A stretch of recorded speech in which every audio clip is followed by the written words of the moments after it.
সবাইকে স্বাগত জানাচ্ছি বিডি ভিউজে। আপনাদের সাথে আছি আমি সুস্মিতা দাস। অযোধ্যার রাম মন্দিরের দিকে মুখ করা নিজের বাড়ির ছাদে প্রতিদিন সন্ধ্যায় 3তলা সিঁড়ি বেয়ে ওঠে একা বসে থাকেন 65 বছর বয়সী ব্রজেশ কুমার।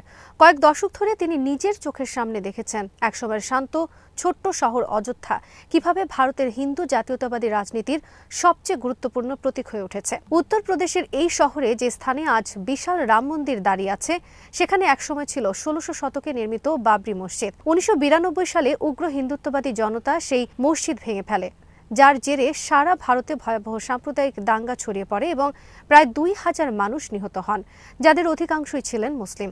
দীর্ঘ আইনি লড়াইয়ের পর 2.5 বছর আগে ভারতের প্রধানমন্ত্রী নরেন্দ্র মোদী নতুন রাম মন্দিরের উদ্বোধন ও প্রাণ প্রতিষ্ঠা অনুষ্ঠানে নেতৃত্ব দেন।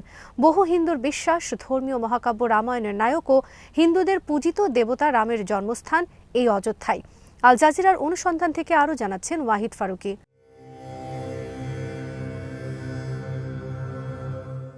ব্রজেশ কুমারের মতো অসংখ্য হিন্দু ভক্তের কাছে এই মন্দির ছিল বহু বছরের স্বপ্ন পূরণের প্রতীক। বাবরি মসজিদ ধ্বংস ও রক্তক্ষয়ী সংঘর্ষের ইতিহাস সত্ত্বেও তাদের বিশ্বাস ছিল অবশেষে একটি পবিত্র ধর্মীয় কেন্দ্র প্রতিষ্ঠিত হয়েছে।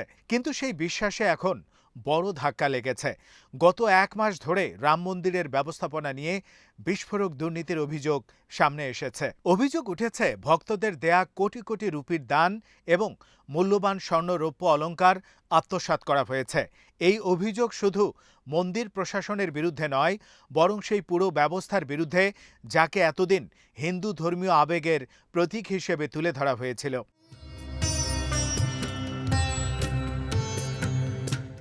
ক্ষুব্ধ ব্রজেশ কুমার বলেন, আমাদের বিশ্বাসের সঙ্গে বিশ্বাসঘাতকতা করা হয়েছে।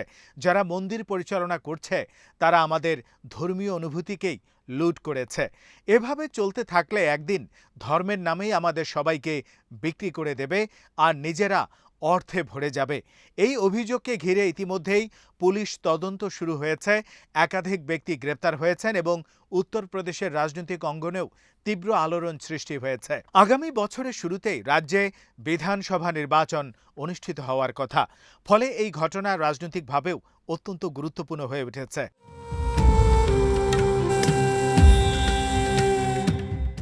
রাম মন্দির উদ্বোধনের পর থেকেই এটি ভারতের সবচেয়ে জনপ্রিয় তীর্থস্থানগুলোর একটি হয়ে ওঠে। প্রতিদিন হাজার হাজার এবং বছরে কোটি কোটি ভক্ত সেখানে আসেন। মন্দিরটি পরিচালনা করে স্বাধীন সংস্থা শ্রীরাম জন্মভূমি তীর্থক্ষেত্র ট্রাস্ট। আনুষ্ঠানিকভাবে এটি সরকারি নিয়ন্ত্রণের বাইরে থাকলেও এর পরিচালনা পর্ষদের অনেক সদস্য ভারতের ক্ষমতাসীন বিজেপির আদর্শিক সংগঠন রাষ্ট্রীয় স্বয়ংসেবক সংঘ RSS এর সঙ্গে যুক্ত। ফলে মন্দির পরিচালনা ও রাজনীতির মধ্যে একটি ঘনিষ্ঠ সম্পর্ক দীর্ঘদিন ধরেই বিদ্যমান।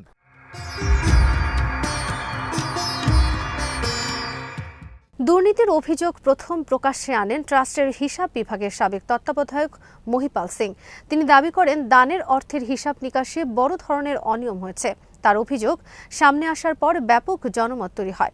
এরপর উত্তরপ্রদেশের সাবেক মুখ্যমন্ত্রী এবং বিরোধী সমাজবাদী পার্টির নেতা অখিলেশ যাদব বিষয়টি রাজনৈতিকভাবে সামনে নিয়ে আসেন। তিনি অভিযোগ করেন মন্দিরে আসা কোটি কোটি রুপির দানের অর্থের কোনো হিসাব নেই এবং বিপুল পরিমাণ অর্থ গায়েব হয়ে গেছে।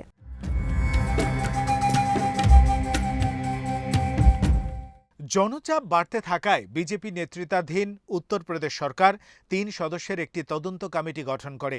তদন্ত প্রতিবেদন সরকারের কাছে জমা পড়লেও সেটি এখনও প্রকাশ করা হয়নি।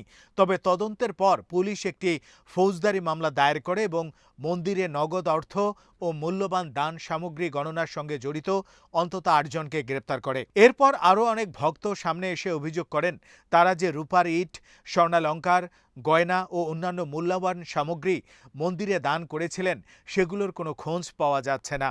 তাদের দাবি দান সামগ্রীর কোনো স্বচ্ছ হিসেব নেই এবং কর্তৃপক্ষ সন্তোষজনক ব্যাখ্যাও দিতে পারছে না। ক্রমবর্ধমান চাপের মুখে গত শুক্রবার ট্রাস্টের দীর্ঘদিনের সাধারণ সম্পাদক চম্পত রায় সহ আরও কয়েকজন প্রভাবশালী ট্রাস্টি পদত্যাগ করেন। রাম মন্দির আন্দোলনের অন্যতম মুখ হিসেবে পরিচিত চম্পত রায়ের পদত্যাগ বিশেষ তাৎপর্যপূর্ণ বলে মনে করা হচ্ছে। তবে এতে পরিস্থিতি শান্ত হয়নি, বরং বহু ভক্তের ক্ষোভ আরও বেড়ে গেছে। এমনকি বিজেপি সমর্থকদের মধ্যেও অনেকে নিজেদের প্রতারিত মনে করছেন।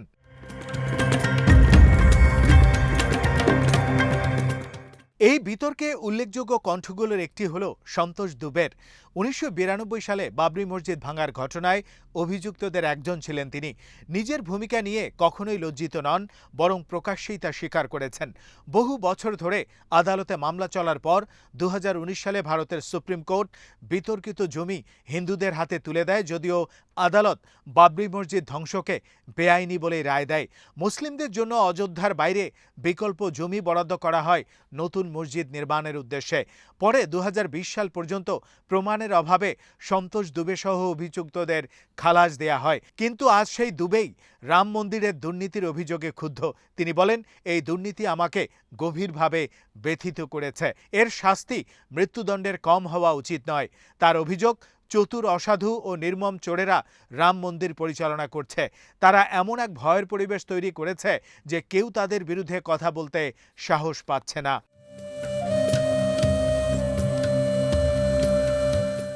দুবের মতে সরকারের পক্ষে এই ক্ষোভ উপেক্ষা করা কঠিন হবে, কারণ বিজেপি দীর্ঘদিন ধরে নিজেকে হিন্দু ধর্মের রক্ষক হিসেবে উপস্থাপন করেছে। সেই ভাবমূর্তি এখন প্রশ্নের মুখে।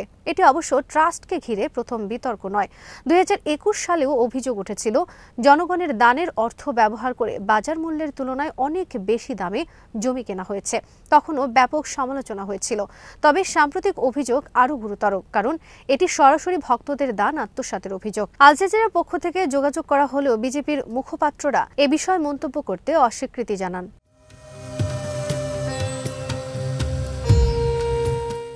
অন্যদিকে বিরোধীরা অভিযোগ করেছেন, প্রকৃত দায়ীদের আড়াল করার চেষ্টা চলছে।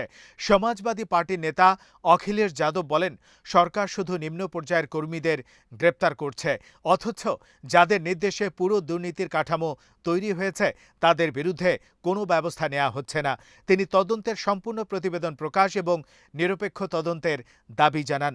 রাম মন্দির আন্দোলনের সঙ্গে যুক্ত বিশিষ্ট হিন্দু ধর্মগুরু করপাত্রী মহারাজও একই ধরনের অভিযোগ করেছেন। তার মতে, সরকার ছোট কর্মচারীদের বলির পাঁঠা বানিয়ে প্রকৃত অপরাধীদের রক্ষা করছে।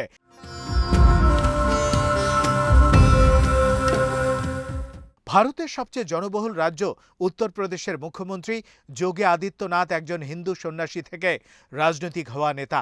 অনেকেই তাকে ভবিষ্যতের নরেন্দ্র মোদীর সম্ভাব্য উত্তরসূরি হিসেবে দেখেন। ফলে রাম মন্দিরকে ঘিরে এই কেলেঙ্কারি শুধু প্রশাসনিক সংকট নয়, বরং বিজেপির আদর্শিক ও রাজনৈতিক অবস্থানের জন্য বড় চ্যালেঞ্জ।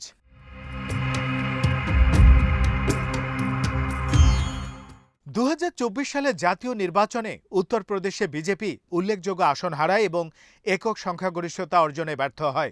ফলে সরকার গঠনের জন্য দলটিকে জোট সঙ্গীদের ওপর নির্ভর করতে হয়। সেই প্রেক্ষাপটে আগামী বছরের বিধানসভা নির্বাচনের আগে রাম মন্দির বিতর্ক বিজেপির জন্য নতুন রাজনৈতিক সংকট তৈরি করতে পারে।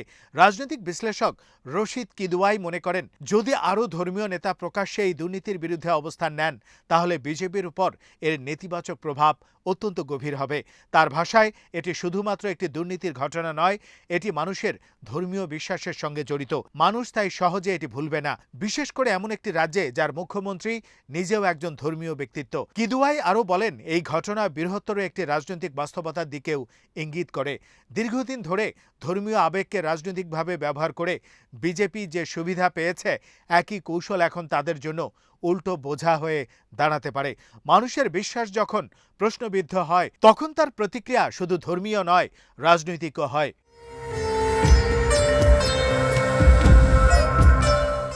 অযোধ্যার রাম মন্দির বহু হিন্দুর কাছে শুধু একটি উপাসনালয় নয়, বরং কয়েক দশকের আন্দোলন, আত্মত্যাগ এবং রাজনৈতিক সংগ্রামের প্রতীক। সেই মন্দিরকে ঘিরে দুর্নীতির অভিযোগ তাই সাধারণ আর্থিক কেলেঙ্কারির চেয়েও অনেক বেশি তাৎপর্যপূর্ণ।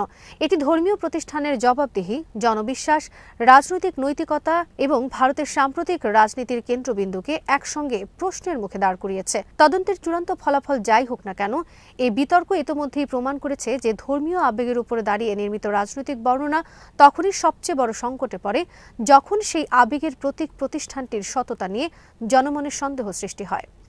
আজ এখানেই শেষ করছি। সবাই ভালো থাকুন, সুস্থ থাকুন আর দেখতে থাকুন বিডি ভিউজ। চ্যানেলটি ভালো লাগলে সাবস্ক্রাইব করুন, সংযুক্ত থাকুন আমাদের ফেসবুক পেজে।